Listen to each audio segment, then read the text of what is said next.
Hi mga moms! Sa mga nagko-comment at message po sa akin about sa symptoms ni Kisses kung bakit siya naoperahan, eto po ang mini vlog ko. Last 2 weeks, napapansin ko na nilalanggam na ang wiwi niya. Then after ilang days, napansin ko na may crystallized na lumalabas sa pempem niya. Then ang wiwi niya naging patak-patak at reddish na. Based sa online vet na pinsan ko, need daw ipa-x-ray si Kisses para malaman kung ano talagang sakit niya. Sobra akong nag-worry, lalong-lalo na hindi nila masabi kung ano yung masakit sa kanila.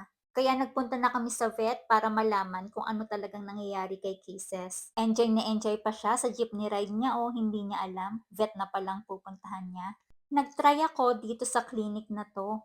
First time niyang pupunta dito kasi before iba yung clinic niya.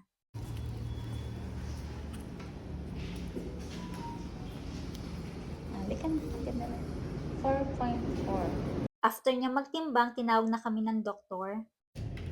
Yung sa chicken mo, ano pong ginagawa sa kanya ng chicken po?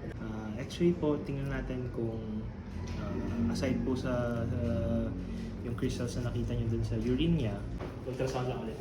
Pakita lang natin kay ma'am. After namin mag-usap ng doktor about sa mga procedure na gagawin kay Kisses, in-ultrasound muna siya. Ito po ma'am. Kung papansin, masyado po kasing pipit yung bladder niya since walang laman. Pero meron po tayo ditong globus na nakikita. Ah, ayan po yung bato. Ayan ma'am, nakikita niyo po. Ito po, ito, at saka ayan. So, dito yung bladder, bilog na ano po ito, organ. Then, ito po yung laman niya. I-x-ray na siya pero bawal akong pumasok dyan sa loob kaya dun muna ako sa waiting area.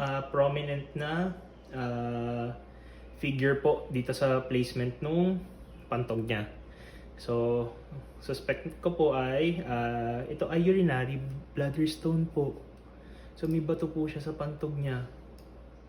Ito, mamaskita po siya dito. Ito po. Tapos ito po yung third shot. Ito po siya ma'am. Every time nakaka-encounter kami ng mga pusa, aso na hindi nakakaihi, mostly pili lang yung mga dog foods na laging sinasabi ng owners po. Gawin na natin 2 to 3 hours yung procedure itself po. Pero we'll try na as much as possible. Mabilis tayo since matanda na rin po siya. 7 years old. May mga risk po pag nagsa-surgery tayo on older dogs. Then for the CBC po, mga 17, okay naman po siya. 1104 po, no? Pasok po dun sa normal range. So wala po siyang infection. So kahit may bato siya, hindi pa ito kumakaskas dun sa pader po nung urinary bladder niya. Dahil sa result ng x-ray ni Kisses, kailangan siyang operahan. Dahil sa mahal ng operation, gusto ko muna magpa-second opinion dun talaga sa vet clinic niya.